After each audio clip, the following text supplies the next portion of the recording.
One of the reasons MongoDB is a very compelling NoSQL alternative to sort of more traditional relational database packages is its ability to query collections of data with its find method.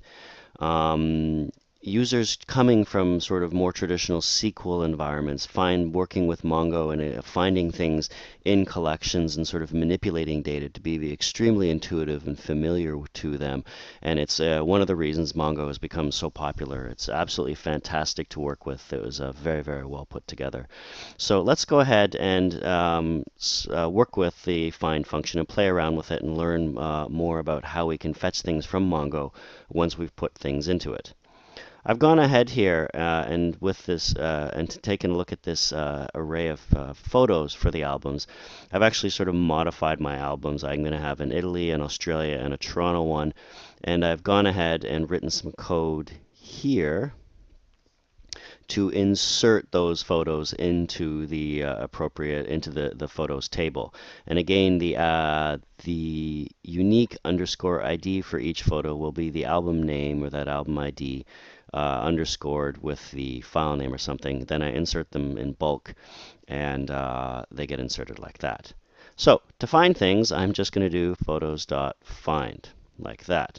To get all of them, I just say find without any parameters like that.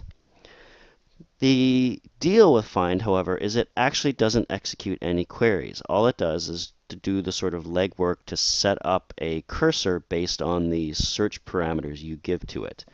It does not do any work until you then call another function with a callback specifying how you want the results. So actually, let's get a small list first. Let's get albums.find. And there are 3 or 4 different ways you can get the results. Let's look first at one of the common ways to do it, which is toArray, and then you give it a callback. Now I'll get the documents or the sort of found results, and I can do console.log albums.find found, and then console.log found results like that. Okay, so that is actually the most basic way to get all of the items in a collection. So I'm going to insert them all, and then I'm inserting all the pictures, and then I said get me all the items in the albums collection, and it just returns them all. I don't actually have to use the toArray. There's another one called each. And what each does is it takes an error and an item, and it keeps calling this callback. Oopsie, I'm sorry. It takes a function that expects an error and that is given an error and an item, and keeps calling that function until there are no more. And when there are no more, then it calls it one last time with item is null. So we can say if item is null, callback. We can break out of this part of the waterfall.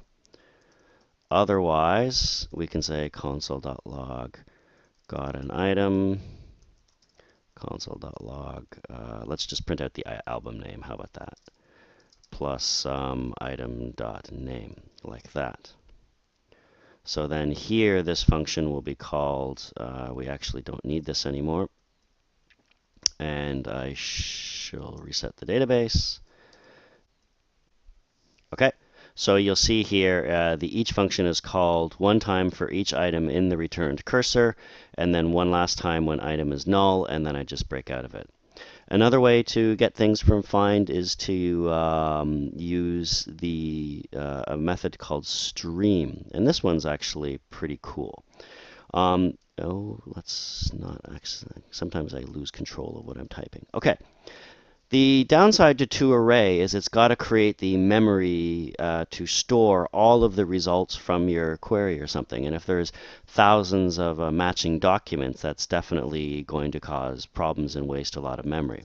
So what you can do instead is you can have Mongo create a stream for you, and then you can do traditional stuff like set up listeners on that. And I'm going to do item, and then I'm going to say, let's do it like this so it looks prettier. And then that, and then that, and then console.log got streamed album plus item.name. s dot, and then let's also set a s dot on end like that, and then I'll just call the callback and break out again. Now, you may be wondering what's on. When I talked about streams back in lesson 6, I used an event called readable. And I would say readable, and then here, instead of getting data, I would say var item equals s.read or something like that. Unfortunately, or whatever, Node made a big change to streams for the sort of 0.9 beta release and the 0.10 sort of stable branch. And as a result, a lot of code still uses the old method of working with streams, which by and large is fully compatible. So you'll see a lot of code still using data where the actual data for the event is passed directly to the callback. And so the MongoDB driver that we're working with right now is still using the old format. It's possible by the time you view these live lessons, at some point, this might now be a readable event instead. And if that's the case, you should be able to just do this instead, and it'll work just fine. So just be aware that that might happen, and you'll see this, I'm sure, with a lot of the modules you work with. The streaming model has changed a little bit. So if we've typed that in correctly, I create a stream, I get the data, and then on end, I sort of break out of it. So let's see how that goes. Oh, let's actually learn how to type properly. Like that. All right. And there we go, same thing. So the streaming functionality is quite cool and is actually highly recommended if you're working with a lot of records in your finds. All right. Let's look at how we can sort of modify our queries to only return sort of certain things. I can actually specify fields here to match. I can say, let's find the record with the ID Italy 2012. Okay, and then instead of printing out the name, I'm just going to print out the item in full like that. And then I'm not going to print out all these pictures every time because it's kind of painful. All right. So I'm going to search for the item. I can just pass in an object with sort of parameters to restrict my find with, and then I'll just print them out. So let's go back here. Great, and I can search for just that. I can actually pass in regular expressions as values here too if I want. So I can actually say search for anything that starts with the letter I, like that. So, well, I already searched for Italy, so let's give somebody else a fair break. So let's search for Toronto. I want anything that starts with the letter T. Oops, let's clear that. Rerun our script.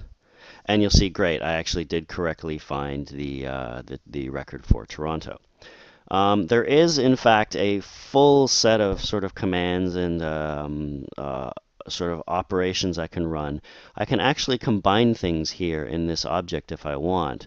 I can actually say and then I can have an array of two conditions that have to be true, like that. I can use or, and then it can get to be quite complicated. I can actually say greater than or equal to, and then I can pass in values here like this.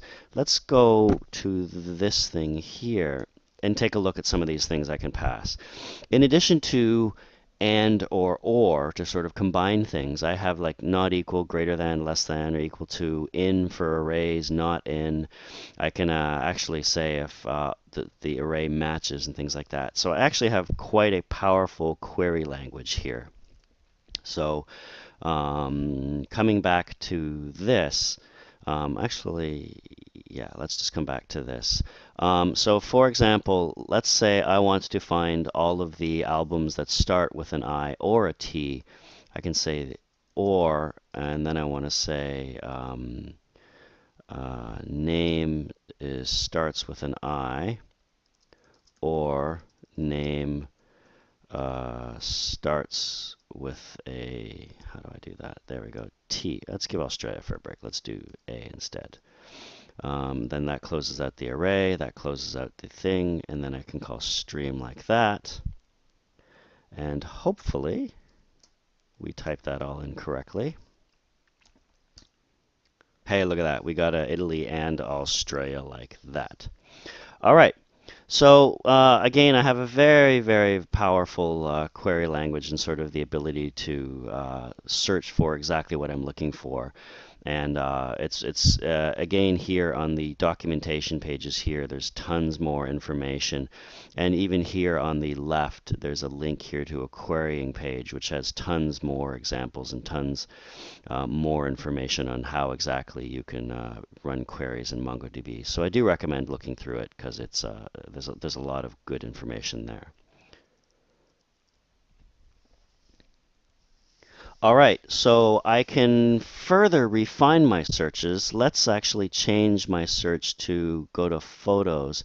And let's first say I want to find everything that is in the Italy 2012 album. So I'm going to say find everything in photos with the album ID Italy 2012. Let's go here, run it, and make sure it works. Great, I get a bunch of pictures back. So what I want to do though, however, is I want to start looking at things like sorting and sort of slicing out subsets for paging or something. So what I can do is I can actually say sort. Let's sort. And what you do is you give it a field name, and you can actually say let's sort on date. And what I can do is I can say 1 to sort ascending and 1 to sort descending. And so I want the most recent pictures first, so let's sort on -1. And then I can just chain these things together, and then I can say, okay, now give me the stream results. And let's reset the database, and let's rerun our little script. And now you'll see actually based on the dates, the 19th, the 18th, the 17th, the 15th, you'll see I can actually sort on that field. To slice things out, like if I want to do pagination or something, I can say let's skip the first 2 items, and then let's only return the next 3 items or something. So if I want, I can sort of use this for arbitrary paging and arbitrary slicing of things. So I should be able to only get 3 items, and these are the middle 3 items. So again, by chaining the sort, the skip, and the limit, and then combining it with a function that actually executes the query and sort of gives it some way to return the data, I can get unbelievably powerful queries in MongoDB, and it's really quite a lot of fun to use. So I do recommend playing around with it a little bit if you're not super familiar with MongoDB.